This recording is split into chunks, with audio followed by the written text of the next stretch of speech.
On s'imagine bien la scène. On est là en train de caresser tranquillement son chat ou son chien, et soudain, sous les doigts, on sent une bosse, une petite grosseur un peu étrange qu'on n'avait jamais remarquée avant.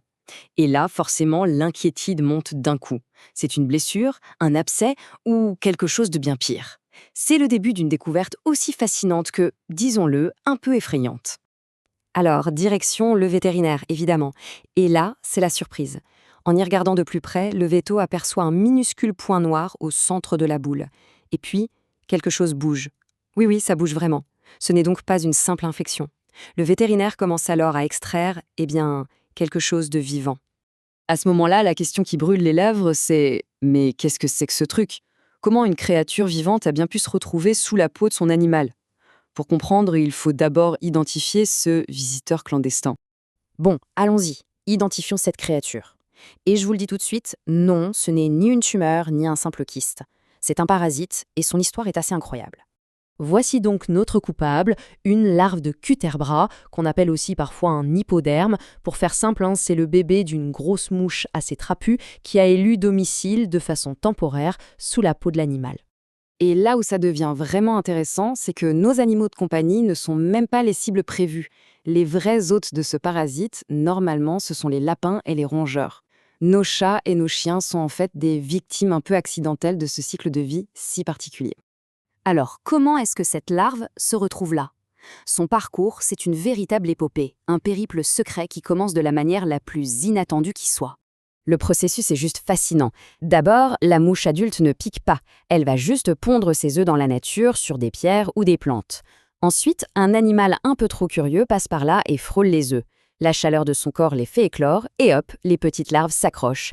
Elles vont ensuite entrer dans le corps par n'importe quelle ouverture, le nez, la bouche, et commencer un long voyage à l'intérieur de leur hôte. Et enfin, elles vont s'installer juste sous la peau pour se développer tranquillement.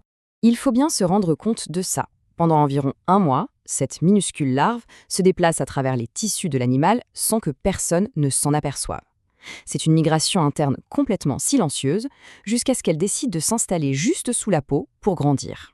Et ça, c'est une preuve de l'ingéniosité un peu folle de la nature.